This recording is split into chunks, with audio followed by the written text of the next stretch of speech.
Ich war im vorletzten Auftritt, wo er gespielt hat, war ich dabei und habe vor ihm aufgelegt. Ich muss immer springen. Absolut auf gar keinen Fall, nie.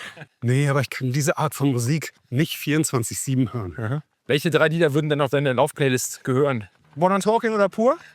Ich will gleich mal erwähnen, dass wir schon 2 Stunden laufen. Ja. Herzlich willkommen zum nächsten Q&A-Run.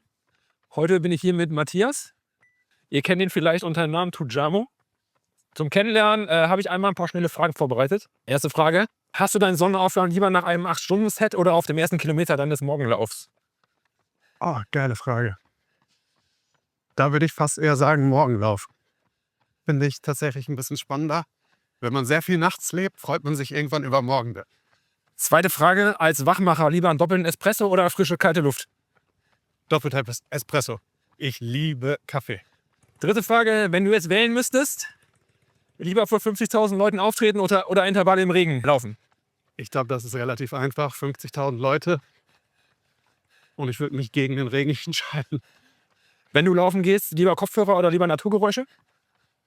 Boah, anfangs immer Kopfhörer und mittlerweile nur noch Naturgeräusche. Ich finde es richtig gut. Ich habe jetzt auch gehört, dass beim Hermann Kopfhörer verboten sind. Glaube ich. Ja, kann sein.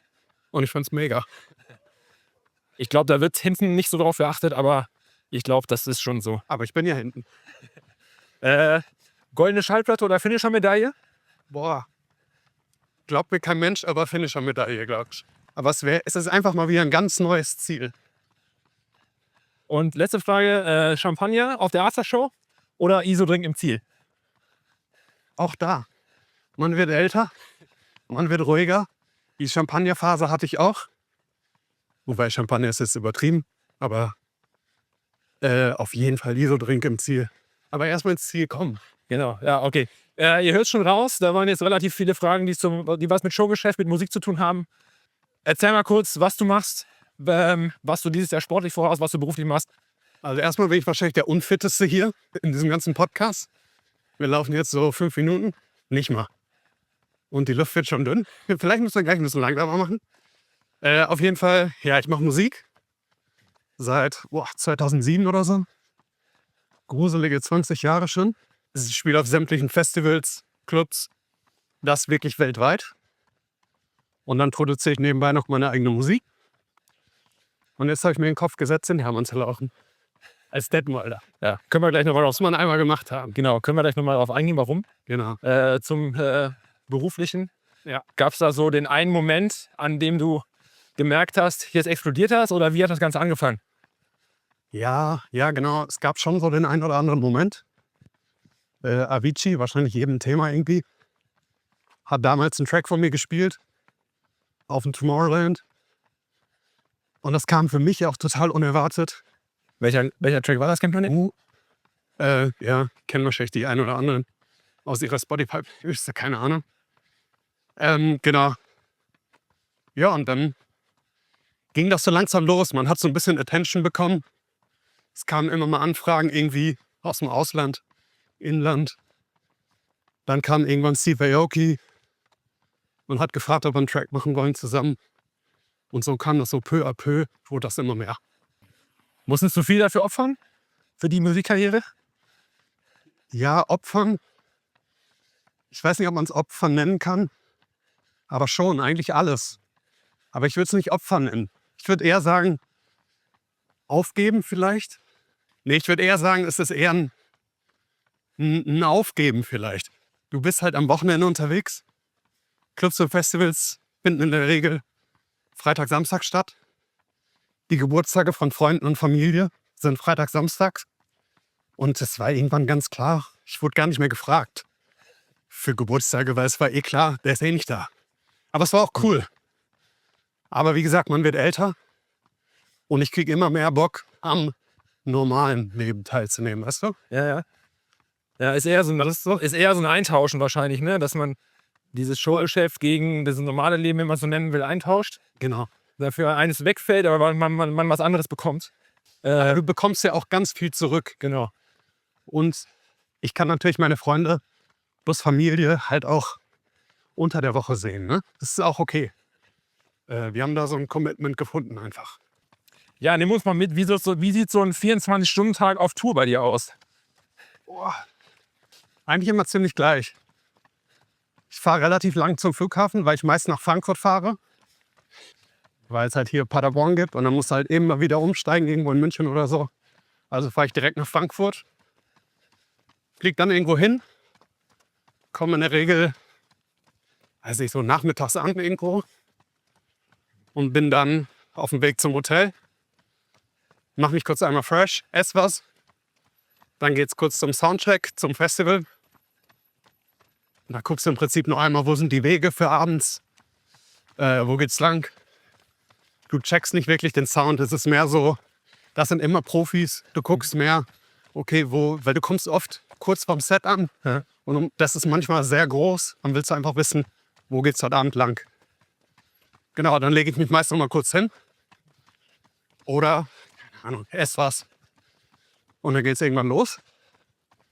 Und unspektakulärerweise stellen sich alle immer vor und nach den Sets geht's immer richtig ab. Ja, klar. Genau. Vor allem danach, ne? Und genau, haben wir ja schon geklärt. Und da hängen halt eigentlich alle kurz in ihren Backstage-Räumen ab. Bis es irgendwann heißt, let's go, wir gehen zur Bühne. Dann kommt endlich der Part, der richtig Bock macht. Das Auflegen. Weil ehrlicherweise bei knapp 200 Flügen im Jahr bist du froh, wenn du vom Flughafen weg bist. Das heißt, das ist nicht so der Fun-Part. Aber genau, ab dann macht es halt Bock. Das Auflegen liebe ich nach wie vor. Obwohl ich es jetzt schon so oft gemacht habe. Genau, dann wird aufgelegt. Die Zeit ist meist so 1 Stunde bis 1,5. Die fühlt sich für mich an wie 5 Minuten. Das ist unfassbar. Nach wie vor. Mal mehr, mal weniger aufregend. Genau. Und dann geht es eigentlich in der Regel 5 Minuten nach dem Set, manchmal 10, wieder zurück ins Hotel. Und dann kommt das große Problem oder eins der Probleme. Die Nächte sind meist sehr kurz. Und dann geht es meist morgens schon wieder zum Flughafen. Und dann beginnt das Gleiche wieder von vorne. Und dann fehlt dir aber ab Tag 2 immer so ein bisschen Schlaf. Ja. Genau, ja, das ist so 24 Stunden. Klingt so richtig nach Fließbandarbeit, fast. Ja, Wo bringt man da ein Lauftraining unter? Wollte Jonas wissen. man muss ja ehrlicherweise sagen, vielleicht hört man es auch am Hecheln. Ich bin noch gar nicht so lange dabei. Ich habe halt einfach mega Bock. Und gefühlt konnte ich es irgendwie lange nicht wegen Knietrouble und so. Und habe es genau aus solchen Gründen dann irgendwie auch, ja, so ein bisschen außer Acht gelassen, weil ich dachte, ich muss mich auf Touren und Musik und Job konzentrieren. Aber ja, jetzt ist es so manchmal am Morgen danach, so hart wie es ist. Ich war vor, ich glaube, 4 Wochen oder so in Hongkong und bin den nächsten Morgen einfach joggen gegangen da an der Skyline. Und das war so schön. Das ist halt auch eine coole Erfahrung. Ne?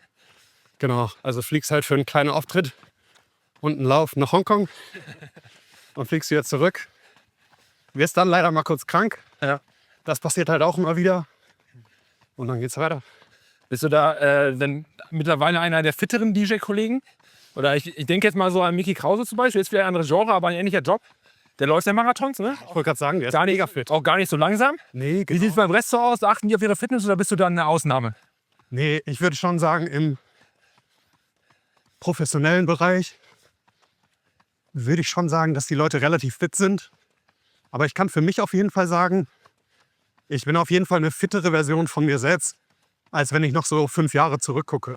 Das ist ein geiles Tempo. Ich mache das auch nachher bei YouTube auf 1,5-fache Geschwindigkeit. Wir reden jetzt ein bisschen langsamer. Und dann passt das also. Und dann sehen wir so fit aus. Und dann haben wir so ganz kleine Schritte. Genau. Okay, die beste Version von dir selbst werden? Warst du mit dem Gedanken schon fertig? Nee, wie gesagt, also ich kann nur für meinen Teil sprechen und weniger auf die anderen gucken. Es gibt, was ein Riesenthema ist so Mental Health. Da sieht man halt immer wieder, dass viele DJs strugglen. Oh, jetzt überholen wir hier gerade kurz. Moin. Ja, musst du gleich vielleicht doch mal ein bisschen schneller laufen. Genau. Und Das war ja auch bei Avicii-Thema, glaube ich, ne? genau, ja, dem ging es halt zuletzt gar nicht gut. Ja. Ich habe es sogar tatsächlich damals live mitbekommen. Ich war am vorletzten Auftritt, wo er gespielt hat, war ich dabei und habe vor ihm aufgelegt. Oh, man hat wirklich gemerkt, der hat abgeschlossen damit. Also nicht mit seinem Leben, aber mit der DJ-Karriere. Er wollte einfach nur Ruhe. Genau, und ich habe halt für mich gemerkt, dass Sport mir extrem hilft. Weil es teilweise auch sieht immer nicht so aus, aber es ist auch ein einsamer Job. Mhm. Du bist halt, stell dir vor, du spielst vor 50.000 Leuten und dann kommst du aber alleine ins Hotelzimmer. Ja? Das ist halt so, zieht sich alles wieder zusammen. Damit muss man umgehen können. Ja, genau. Und ich weiß nicht, wie das ist mit Management und so. Oder die Leute, die man da hat, weil die kennst du wahrscheinlich, weil das sind immer die gleichen Festivals, aber das sind wahrscheinlich auch eher so ferne Kontakte, ne? Oder die man hin und wieder mal. Aber da haben sich auch schon coole Freundschaften entwickelt. Ah, ja. Das ist definitiv der Fall. Du hast immer mal wieder Leute, die du seit 10, 12 Jahren am Wochenende wieder siehst und das ist super. Also das ist schon cool, auf jeden Fall. Das hilft. Aber wie gesagt, du bist halt trotzdem nach so einem Monsterauftritt mit super viel Adrenalin, sitzt du da alleine im Hotelzimmer. Das ist schon, das muss man verarbeiten können. Wie viel Schlaf ist das dann so pro Nacht? Bitte? Wie viel Schlaf ist das dann so pro Nacht? Boah, ich würde eher sagen so 4 Stunden. Oh ja. Und der Körper gewöhnt sich daran. Dann kannst du auf einmal, wenn du zu Hause 12 Stunden schlafen könntest, kannst du nur noch 4 schlafen. Ja. Aber Aber das, so über so einen gewissen Zeitraum geht das gut, ne? genau. Weil ich muss nicht einmal das Tor wieder aufmachen. Boah, ich weiß auf jeden Fall, dass ich mich beim Hermann nicht mit einem unterhalten werde. Das wird mein Killer. Wenn ich damit anfange, bin ich am Arsch. Wegen Kopf. Wenn du als alleine laufen würde, ne, dann wird das gar nicht passieren, dass ich so außer Atem komme. Aber Warten die das dann nicht alle an? Also generell jetzt, egal ob die dich jetzt kennen oder nicht. hatte ich tatsächlich jetzt schon ein paar Mal im Wald. Also jetzt kennen dich dann wahrscheinlich viele, genau, nach dem Video hier spätestens. Ja, Ohne dass ich mich jetzt überschätzen will. aber so als Detmold Ja, okay. wirst du schon hier und da mal erkannt. Aber Ja. das ist okay. Die meisten Leute sind sehr nett. Ja, genau. Wo waren wir jetzt? Jetzt habe ich Schlaf vergessen. Gerade hatte ich es, genau, Schlaf. Das geht für eine Zeit lang gut. Siehst du dann, egal wie kurz die Nacht war, Sport machen noch? Oder sagst du auch, nee, zu wenig Schlaf, jetzt lasse ich mach mal. Ja, das kann auch kontraproduktiv sein. Ich werde dann voll oft krank.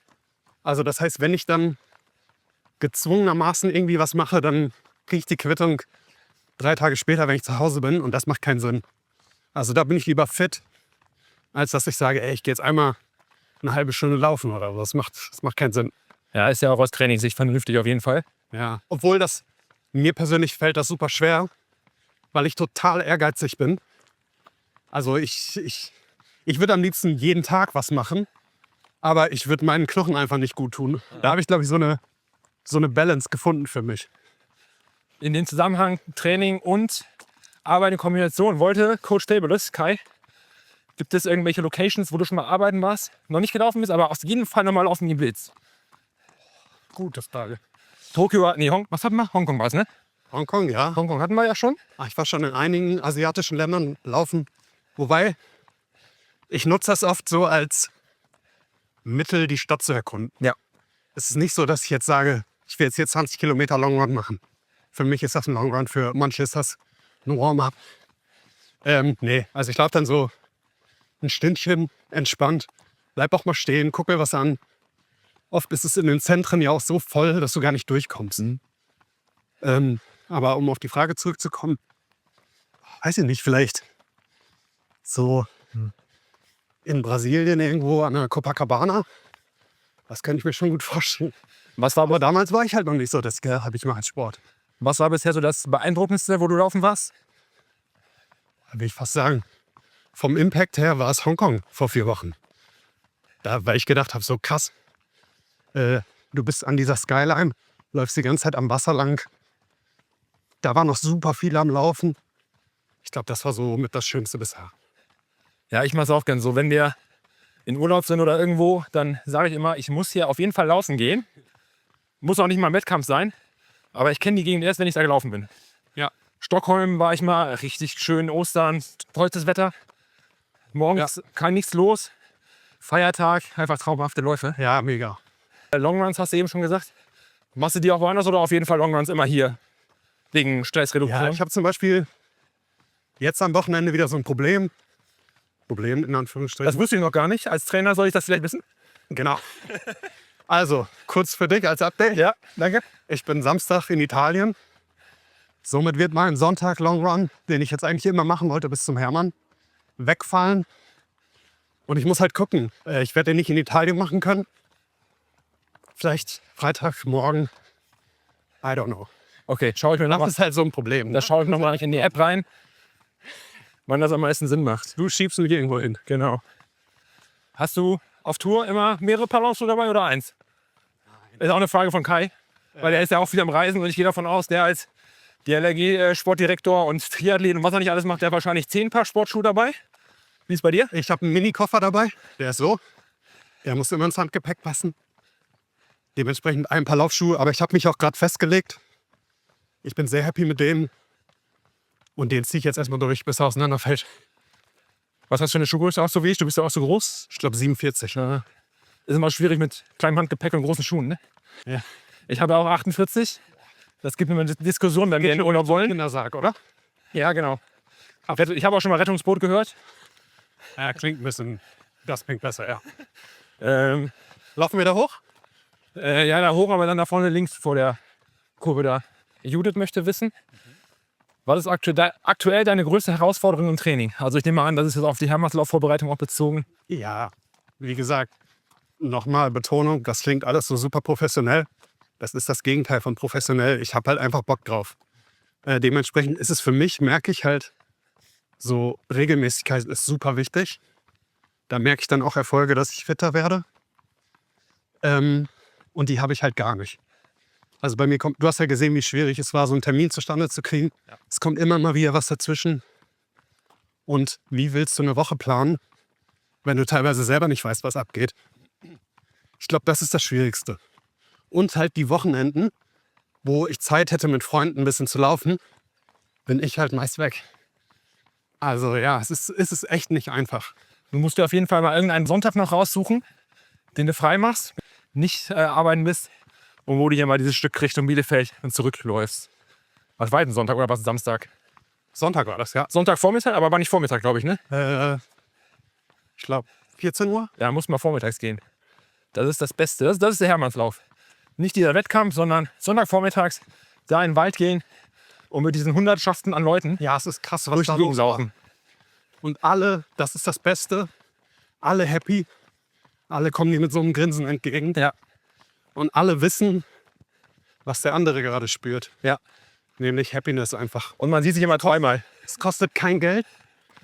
Das ist so geil. Ich verstehe ehrlicherweise gar nicht, warum so viele das nicht machen. Wie sieht es inhaltlich vom Training aus? Was machst du lieber? Dauerläufe, Intervalle? Das willst du gerade nicht hören. Ich habe da die Du hast eine Befürchtung, glaube ich, oder? Die Trainingserfüllung bei Intervallen ist relativ gering, habe ich gesehen. 0. Genau. Liegt ein bisschen daran, ich mache halt viel, wie gesagt, du willst das nicht hören, ich mache das alles nach Bock. Wenn du jetzt immer dabei wärst, würde mir das leichter fallen. Musst mir einfach schreiben. Ja, glaube ich. Mache ich gerne. Vielleicht müssen wir jetzt auch noch mal 4 Wochen durchziehen. Ja, mir fällt es einfach schwer zu sagen, ich laufe jetzt irgendwie eine Bahn 10-mal rum und ich habe einfach Bock auf sowas hier. Aha. Ob mich das jetzt zum Fittesten macht, ist mir fast egal. Mir geht es danach einfach super gut. Und mein Ziel beim Hermann ist ja auch nicht, einen neuen Rekord aufzustellen, sondern ich würde da gerne durchkommen. Jetzt zwar gerne vorm Besenwagen irgendwann. Und ich glaube, der hat so eine 9er Pace. Habe ich mal ausgeächtet. Da wäre ich gerne davor. Aktuell würdest du dir zutrauen oder wie sieht's aus? Was meinst du? Wenn ich einen guten Tag habe, ja. Auf jeden Fall. Doch. Ja, Würde ich auch sagen. kann immer. Ja, Ja klar, du bist 19 Kilometer bist du gelaufen jetzt letztens, glaube ich. 21 war jetzt bis jetzt das meiste. 22 sogar. Auf der Originalstrecke. Ja, ich war schon platt danach, ne? Ja, aber das ist ein Wettkampf und da hast du Zuschauer, da hast du Mitläufer. Das bist auf jeden Fall Noch schon. so ein Gel mehr einbauen? Nee, ich glaube auch. Ey, an so einem Tag wie heute, wenn da rechts und links ein paar Leute stehen, ja, das treibt mich schon seit Jahren irgendwie ein bisschen an. Das wird es dann an dem Tag auch. Und hoffe ich mal, wird man da durchgetragen. Ja, auf jeden Fall. Ja. Robby will wissen, was ist deine Lieblingslaufmarke, also so Klamotten? Hast du da was oder ist egal, Hauptsache bequem, muss gut aussehen, gibt er die Leute und die Leute. Ich weiß gar nicht, ob ich so richtig Laufklamotten außer Schuhe habe. Also, ich hatte es ja eben schon mal angesprochen, ich hatte einige Jahre echt extreme Probleme mit dem Knie. Lass mal kurz 1 Millimeter langsamer laufen. Hallo. Ja, hier geht's gerade bergauf. Genau. Jetzt wird wieder runter. Warte, ich komme einmal kurz runter. Ja, das Schwierigste geschafft, jetzt sind wir noch runter. Ja. Nein, alles gut. Ich war auch schon hier mit ein paar anderen Leuten laufen. Da sind wir da vorne den Weg hochgelaufen. Da meine ich, ja komm, ich mache schon mal meine Frage und dann machen wir die Antwort im Backup. Okay. Ja, wie gesagt, ich hatte relativ lange dieses typische Läuferknie. Und ich glaube, das ist halt so ein Hobbyläufer-Ding. Ich sitze den ganzen Tag gefühlt und mache halt Zero für meinen Muskelaufbau, weil es mir halt keinen Spaß macht. Und dann bin ich irgendwann auf diese Instagram-Werbung von True Motion gestoßen. Es ist auch keine Werbung oder so. Aber ich habe mir aus der Verzweiflung den wahrscheinlich 20. Laufschuh geholt. Das ist echt so krass. Den habe ich auch, guter Schuh. Generell jetzt, auch ohne Knieprobleme. Ja, hat mir keiner geschenkt, habe ich mir selber gekauft. Aber ich konnte auf einmal, ich bin sonst immer so bei 4-5 Kilometern stand ich da, dachte, oh, was ist jetzt schon wieder los? Und auf einmal ging's. Also ich merke es zwar immer noch so ein bisschen, kann man nicht vergleichen. Deswegen, da schwöre ich drauf. Und sonst, wie man sieht, das sind so ganz normale Sportklamotten. Da habe ich keine Präferenz. Aber ich nehme Empfehlungen entgegen. Ja. Was mich noch schneller macht. Dann, Bobby, kannst du mal in die Kommentare schreiben, welche Laufmarke dir wahrscheinlich am besten gefällt, No. was Klamotten betrifft. Du bist ja dann hier übrigens auch der Einzige, bin, der schwitzt. Und du siehst einfach aus, als wärst du gerade aus dem Bett aufgestanden. Daran sieht man so. Ich war das Level, war 8 Stunden arbeiten. Ja, ich auch. Ja, du sitzt die ganze Zeit nur rum. Ja. Ich auch. Aber hier auf der linken Spur ist auch viel wärmer als da. Ja, da ist auch Hier ist so eine Linie. Das viel tieferer Matsch ist da auch. Das hier, ich muss immer springen. Das kann Sascha mit der KI hier einblenden. Knieproblem, ja, pass auf, dass dich wieder das Knie zieht. Ja, Knieprobleme, du bist ja auch in physiotherapeutischer Behandlung, haben die auch was gesagt? Woher es kommt, wenn du Sitzen ansprichst? ja, hat Ja, was er du gesagt quasi gesagt. Mein Arschmuskel ist einfach nicht vorhanden. Ja, den müssen wir erstmal wieder auspacken. Und dem müssen wir erstmal wieder sagen, dass er auch eine Aufgabe hat. Und da sind wir auch ein bisschen dran. Shoutout an die Jungs vom Körperbauch, Lemgo, mega. Shoutout auch an Reha am Ball, gleiche Problem bei mir. Ja, stimmt, genau. Wir haben es hier so darüber dann letzten Endes nochmal connected. Genau, ja. Also wir sind da auch dran. Aber ich glaube, es ist eine Mischung aus, ich mache jetzt wirklich was für den Muskelaufbau, Schuh und ein Ziel, Hermannsrad. Oder auch einfach Bock. Also ich habe Bock zu laufen. Ja, bei mir hat er gesagt, ich habe da bis letztes Wochenende noch mal reingezogen. Zu viel Muskeln. Nee, nein. Ist noch mal ins Knie reingezogen. Ich wusste nicht so richtig, woher. Und er meinte, wahrscheinlich, weil ich so komisch sitze. Ich winkel immer, gerade in der Schule, ich sitze ich häufig so irgendwie auf meinem Fuß, Beine so angewinkelt. Und je nachdem, was da für eine Spannung auf dem Fuß ist, kann das sein, dass dann irgendwas sich da verklemmt im Sprunggelenk und das dann aufs Knie geht. Ja, Mal gucken. wie auch immer, der Schmerz ist so ekelhaft. Also es fühlte sich bei mir so an, als könnte ich keinen Meter weiter mehr gehen. Ja. Und dann tagelang, wochenlang. Es war Horror. Von daher bin ich mit dem Schuh wirklich happy. Kommen wir nochmal zur Musik. Ja. Da, wo der Berg wieder hochgeht. Genau, hörst du auch deine eigene Musik? So generell oder beim Laufen? Das ist so witzig, das denken die Leute immer, ne? Nee, ich denke das nicht, aber könnte sein, weiß ich nicht. Ja. Absolut auf gar keinen Fall. Nie. Wirklich nie. Weil bevor der Song rauskommt, habe ich ihn schon 1000-mal gehört, weil ich ihn ja produziere. Und in der Regel hörst du einen Song dann 1000-mal. Nee. Es gibt auch immer mal wieder so Veranstalter. Es ist irgendwie ganz süß. Die holen dich dann ab und haben dann so deine Best-of-Playlist mit den besten Tujamo-Songs. Ja, denken Sie, gefällt dir auch am besten Und deine Lieblingslieder, ne? so auf im Auto. Und noch 10 Sekunden sagen wir immer so, ey, Camps runterpannen und vielleicht was anderes? Habt ihr so eine geile Jazz-Playlist oder so? Ist das so dein... Nee, aber ich kann diese Art von Musik nicht 24/7 hören. Aha. Ich liebe auch Podcasts. Also ich bin auch voll im Podcast-Game. Ich glaube jetzt so den ganzen Tag. Ich höre es ja schon 10 Stunden am Tag im Studio. Dann bist du einfach froh, wenn Feierabend ist. Ich sag mal so, der McDonalds-Mitarbeiter setzt sich nach Feierabend nicht auch noch 10 Stunden da rein. Ja.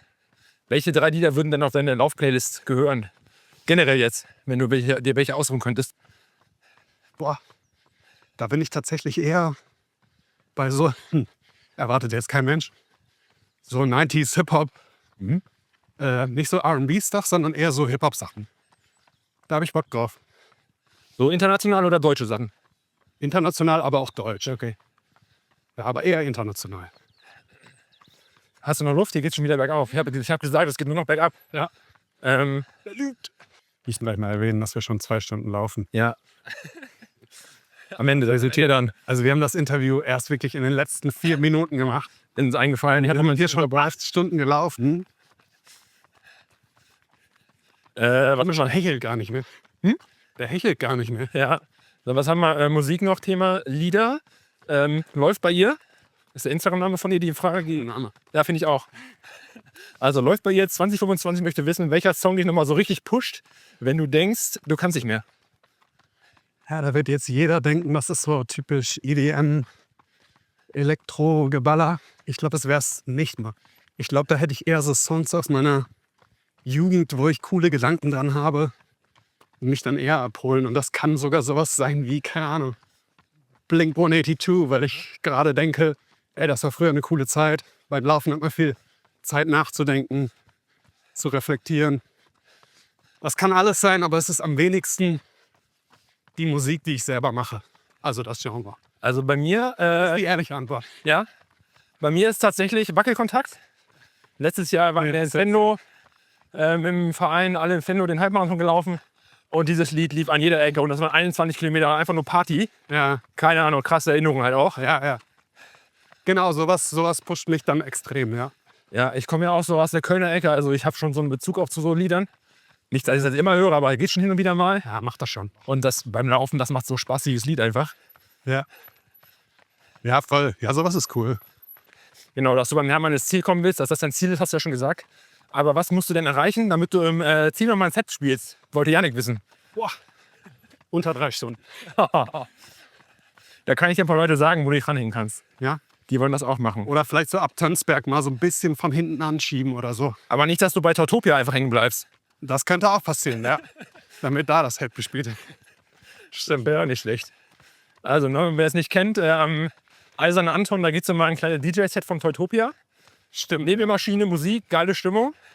Wer noch nicht weiß, wo er hingehen soll, ja, entweder da oder natürlich Training der Teilzeitläufer. Das ist jetzt nicht so ein bisschen zielgespalten. Genau. Das kommt dann vielleicht drauf an, was für euch besser erreichbar ist. Ja. Klingt gut. Und Daria, wir wissen, die wohnt hier um die Ecke übrigens auch. Was würdest du beim Zieleinlauf Richtung Sparrenburg eher hören? Modern Talking oder Pur? Sie muss es unbedingt wissen, hat sie noch dazu geschrieben. Ich glaube, dann wäre es eher pur tatsächlich, obwohl ich auch kein Fan bin, muss ich sagen. Aber mit Modern Talking kann ich wirklich nicht so richtig viel anfangen. Und ich finde die beiden Charaktere auch nicht so spannend. Und mit pur verbinde ich auch, Das hast du aber schon neutral ausgedrückt. man hat gelernt in der Zeit, ja. Mit pur verbinde ich auch ein paar coole, lustige Abende aus der Jugend mit Freunden. Dann wäre es, glaube ich, eher das. So, dann hast du ja vielleicht noch mitbekommen, ich mache jetzt noch was in eigener Sache. Ich habe mich ja für den Last Soul Ultra beworben. Ja. Vielleicht hast du mitbekommen, dieses Format, wo man immer zur vollen Stunde rennt, solange die... Habe ich verfolgt und ich habe mich immer gefragt, warum sterben diese Menschen nicht? ja, ich mich auch. Ich würde es gerne mal ausprobieren. Ich war jetzt nicht so nachdrücklich noch hinterher, nachdem ich nicht gezogen wurde, weil ich habe gesagt, ich werde mich nicht verbiegen, aber ich habe noch einen Platz im Team. Vielleicht hast du ja Lust, mit dem Team in diesem Zelt ein kleines Partyzelt rauszumachen. Ach, du bist jetzt dabei, oder was? Nein, bin ich nicht. Aber das wäre vielleicht nur mal ein Argument, Ja. weil da geht es ja auch viel um Reichweite, das muss man ja einfach so sagen. Ja, okay. Ne, das heißt, reichweitenstarke Leute werden eingeladen. Ja, oder wir machen was anderes. Du läufst eine Runde, ich laufe eine Runde. Du läufst eine Runde, ich laufe eine Runde. Dann gibt es eine langsame und eine schnelle Runde. Ich glaube, das ist nicht sogar im Format vorgesehen. Ja, ich könnte den Musikpart übernehmen. Ich wäre dabei. Wenn dir das hilft, go for it.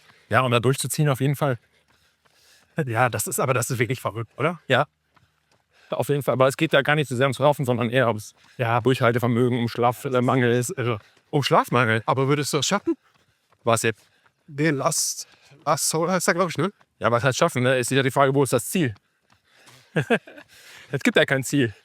Ich würde mir schon zutrauen, relativ lange mitzumachen. Aber man muss es natürlich vorher im Training auch mal testen, wie lange das so schon geht. Das würde ich wieder. Dann hast du natürlich, aber dann hat man natürlich auch dann in dem Rennen so seine eingespielten Abläufe. Ja. Was es dann leichter macht, in den Pausen vor allem. Ja, weiß ich nicht. Wäre schon mal interessant herauszufinden, was da so mit dem Körper passiert. Ja. Ja, glaube ich. Bin ich noch sehr weit von weg. Meine Frau wollte noch zu guter Letzt wissen, kannst du auch ein richtiges Instrument spielen und kannst du Noten lesen?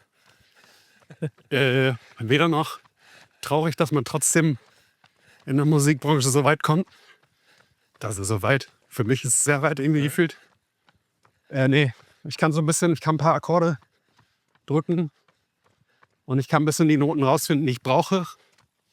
Aber wer sich meine Songs mal anhört, merkt auch, dass sie sehr limitiert sind im musikalischen Bereich. Das findet alles auf einer Oktave statt. Und nee. Aber heute ist auch viel möglich ohne. Also ich kenne viele Leute, die sehr gut Klavier spielen. Die brechen sich einen ab, weil sie nicht wissen, wo Ende ist. Die haben so viele Ideen. Und da bin ich schon eher mal so, dass ich sage, klingt doch gerade super. Das ist es. Also machst du das eher nach Gefühl oder? Alles nach Gefühl. Okay, interessant. Es gab auch schon Leute, die gesagt haben, ey Matze, das kannst du so nicht geben. Das geht musikalisch nicht. Für mich war es cool. Und die Songs haben meist funktioniert dann am Ende. Und da gab es andere Songs, wo ich dachte, ich muss jetzt musikalisch werden. Es muss alles so poppig werden. Voll gefloppt. Frage zum Abschluss von meiner Seite. Was ist dein Tipp, wer gewinnt den Hermannslauf dieses Jahr? Ja, ich habe ja euer Interview gesehen mit dem Florian, den ich übrigens sehr sympathisch fand. Elias kommt mir auch manchmal im Wald entgegen, auch sehr schnell. Aber ich drücke ihm die Daumen, dass er das schafft. Ich finde es wirklich, ich bin ihn jetzt in Etappen zweimal gelaufen, jeweils die Hälfte einmal gelaufen. Und der letzte Teil ist mir ein ganz großes Rätsel, wie man diese Berge hochrennt. Ich würde es gerne mal sehen. Ich finde es total krass. Ich drücke ihm die Daumen. Ich glaube, dass er das nochmal packt. Bist du? Bist du die erste Hälfte jetzt von bis Oerlinghausen gelaufen? Ich bin einmal von Detmold nach Oerlinghausen. Ich finde super. Der Hermann ist der einzige Lauf, die Hälfte länger ist als die Hälfte des Laufs, ne? Stimmt. Weil dann sind ja 18 Kilometer. Stimmt. Aber man sagt immer, die Hälfte ist in Oerlinghausen. Stimmt. Ja. Ja, genau. Und Wahnsinn. Was glaubst du denn? Ja, mein Geheimtipp ist Julian Borgelt. Warum? Wenn der gut durchkommt, der hat die beide stehen lassen bei den Borgholzhausen. Der hat super Anlagen, um den Hermann zu laufen. Hat noch nicht die Erfahrung auf der Strecke, zumindest nicht im Rennen, aber er kennt die Strecke auch mindestens genauso gut wie die anderen beiden. Hat die Power. Und ich würde mich freuen. Ja. Nicht zuletzt, weil ich vielleicht auch mit ihm im Team laufe. Da muss ich mal gucken, ob ich das rausschneiden muss. Das muss ich vorher dem Verein kommunizieren. Ich finde eine Sache witzig. Ich bin so wenig in dieser Laufbubble. Also ich mag es total gerne. Aber als wir das erste Mal laufen waren, hast du immer gesagt, das Rennen. Und das finde ich so witzig, weil für mich ist das halt so ein Lauf, wo ich durchkommen will. Und ihr nennt das einfach Rennen und ihr rennt dadurch. Das ist wirklich, wirklich krass. Ja, das kommt so ein bisschen von Race Day, glaube ich. Ja, ich verstehe es ja auch. Und aber mir aber auch nochmal bewusst geworden, letztes Jahr bin ich ja den Rennsteiglauf gelaufen in Gerannt. 6 Stunden 15. Ja, genau, da war es dann nicht. Da war ein anderer Ultraläufer, mit dem habe ich danach so ein bisschen geschrieben. Meine ich, der soll mal hier nach Ostwestfalen kommen. Ja. Und er meinte, nee, da muss ich ja viel zu schnell laufen. Ja. Da muss ich ja, keine Ahnung, 4 Minuten laufen. Das schaffe ich gar nicht so schnell. Da muss ein Lauf, er muss rennen. Genau. Dann habe ich noch eine Frage. Ja? Was für eine Zeit sollte ich schaffen? Du wolltest doch ankommen. Ich habe mich ja für eine Zeit, man muss ja deine Zeit ungefähr angeben, für die Startgruppe. Was schätzt du? Was du angegeben hast? Wie sind denn die Startgruppeneinteilungen? Oh, ich weiß nicht, ich musste eine fixe Zahl eingeben. So. Was danach passiert, Was hast du angegeben? Weiß ich nicht. 3 Stunden 30? Exakt. Als Trainer Wenn es 3,40 wären, wäre es auch okay. Gut geraten. ja, aber das wird aber knackig. Was wollte Sina laufen? Unter 3 Stunden wollte die laufen, ne? Das weiß sie nur nicht. Ich habe da welche, wo du mitlaufen kannst. Ja, cool. Schaffst du. Du läufst ja auch. 10 Kilometer schaffst du ja auch unter einer Stunde, ne? Ja, Will ich mal aber nicht behaupten. dreimal hintereinander. Nee. Aber da habe ich auch ein paar Leute an der Hand. Und nicht mit so einer Steigung. Ja, an den Steigungen einfach gehen. Ja. Zumindest an den Steilen. Und 100 Gels. Ja, 100 nicht, aber wichtig vorher testen. Also wenn du 100 gehst, dann testest du vorher einmal. Ich muss sagen, ich vertrage die super. Ich finde, die schmecken sogar ganz geil. Ja, finde ich auch. Je nach Marke und Sorte. Ja. Welche hast du da? Diese schwarzen, Ja, die Morgen sowas, ja. so diese Jelly. Ja, es ist ein bisschen Gummibärchen. Ja. Nicht mega. Kannst aber hier lang nicht zurück, oder? Nee. Meine nicht geht. Ja. Ja? Ja. Kommt man dann irgendwo rechts so? Ich weiß ich gar nicht. Ja. Auch übrigens guter Tipp fürs Training, Gummibärchen einfach mitnehmen. Ist ein bisschen günstiger als Gels. Ja, das ist krass. Ja. Diese G kostet 3,50 oder so. Ne? Genau, ich habe ja nämlich durchgerechnet für den Rennsteiglauf, wie viel bräuchte ich da an Gels. Ich gehe mal auf die andere Seite wieder. Wie viel bräuchte ich da an Gels und habe mein Geldbeutel gesagt, nee, das machen wir für den Wettkampf, aber nicht fürs Training jedes Mal, die volle Ladung. Und dann einfach Gummibärchen in so einen Zipbeutel rein. Ja, krass. Muss man aber üben. Ich habe mich letztens einmal verschluckt und habe ich ihn einmal gebissen. Ja, Anfängerfehler, wenn man immer nur so Flüssigzeug zu sich nimmt. Also genau, Anstiege kannst du, Tensberg kannst du gehen, rote Wand kannst du gehen, Treppen kannst du gehen. Willst du die zweiten Treppen außen rumlaufen? Nee, ich Doch. bin. Doch. Echt? Die zweiten Treppen bitte außen rumlaufen. Warum? Weil du dir unnötig viel Energie Ich verbrauchst. habe mal gehört, wer das macht, ist den Hermannslauf nicht gedacht. Das ist Quatsch. Das sagen irgendwelche Aber du Leute. bist zugezogen, du weißt das nicht. Ja, das ist Blödsinn.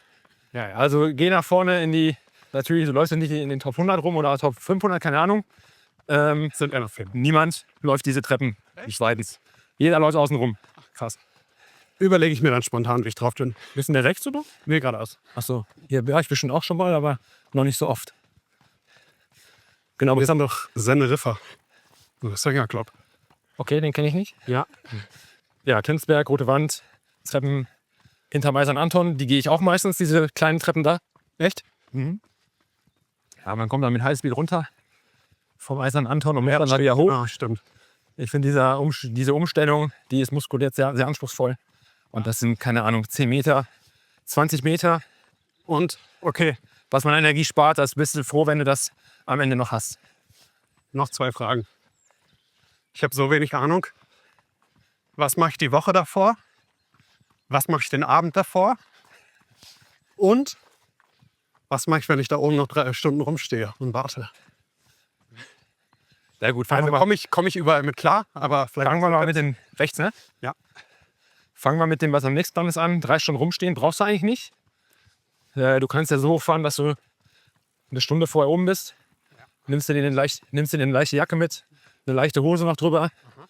Die letzten Jahre war es relativ warm und selbst wenn es ein bisschen kühler ist, in diesen Menschenmengen ist es eigentlich recht warm. Ja, davon gehe ich aus. Genau, das ist eigentlich nicht so das Problem. Okay. Den Abend vorher ganz normal schlafen gehen, so dass man genug Schlaf hat. Ja. Ganz normal essen, Ja. so wie immer, nicht verrückt machen. Die Woche Viel vorher. Pasta höre ich immer. Ja, ist ganz normal. Ja? Ich will ganz normal essen. Das ist sonst bei mir zumindest zusätzlicher Stress für den Körper, den man eigentlich umgehen kann. Ich habe für mich gemerkt, dass ich auch angeblich mit angeblich schwer verdaulicheren Sachen gut zurechtkomme. Ja. Also mein Frühstück mit Quark, viel Protein, Ja. Ballaststoffe mit Leinsamen drin und so, was dir keiner empfehlen würde, ist für mich gar kein Problem, wenn ich dann eine Stunde vorher vor meinem Augen Tatsächlich auch. Ja. Also ich liebe halt Vollkornbrot. Und vor so einem Long Run haben halt immer alle gesagt, boah nee, ich steig um auf Toastbrot. Finde ich mega strange, weil mein Körper kennt das. Ja. Der kann das. Genau, wenn du das im Training probiert hast, dann würde ich es einfach so beibehalten. Genau. Die Woche vorher werden wir die Umfänge auf jeden Fall ein bisschen reduzieren. Ja. Wenn wir noch dazu kommen, Intensitäten einzubringen, dann werden die noch ein bisschen drin bleiben, Aha. damit die Muskulatur auf Spannung bleibt. Also nicht eine Woche Füße hoch. Nein, ich behalte den Rhythmus immer bei, den ich vorher hatte. Wann ist der letzte Lauf? Wenn der Hermannslauf sonntags ist. Ja, das ist immer auch eine schwierige Frage. Viele schwören auf den Shakeout-Run am Tag vorher. Habe ich noch nie gemacht. Ich war immer eher ein Verfechter davon, den Tag vorher Ruhe zu machen und 2 Tage vorher Pause zu machen. So lange, bis ich einmal einen Wettkampf verpennt habe. Ja. Und meine Frau mir geschrieben hat, du, heute Abend ist aber Lauf. Und da war ich morgen schon trainieren. Und da bin ich besser gerannt. Also da muss jeder für sich rausfinden, was am besten funktioniert. Verstehe ich. Genau, ansonsten gucke ich auch immer, dass ich den Rhythmus beibehalte. Vielleicht eine Einheit weniger, eine Einheit rausnehme. Ja. Aber einfach, dass dieser Rhythmus einfach drin bleibt. Spannend. Ja. Schauen wir mal. So, das war's eigentlich, ne? Ja. Dann erstmal von meiner Seite vielen Dank, dass du dir Zeit genommen hast, hier dabei zu sein. Voll gerne. Ähm, Immer. vielleicht schaffen wir ja nachher mal noch mal eine zweite Runde zu drehen. und das Ganze auszuwerten. Nur wenn ich ins Ziel komme. Wenn es also keinen zweiten Teil gibt, na, ist nicht schön. Okay, hast du ein Handy dabei? Nee. Ja, das ist richtig. Und dann rufst du mich an, dann drehe ich um und trage dich ins Ziel. Ja, dann freut euch auf Teil 2. So, die letzten Worte gehören dir. Ja, vielen Dank. Ich glaube, war der langsamste Läufer hier in dem Format. Dafür der längste Interviewlauf bisher. Genau. Ja, ich freue mich auf den Lauf. Ich freue mich, ein paar Gesichter da zu sehen. Und ich hoffe auf so ein Wetter. Und vielleicht sieht man sich hier irgendwo. Vielen Dank.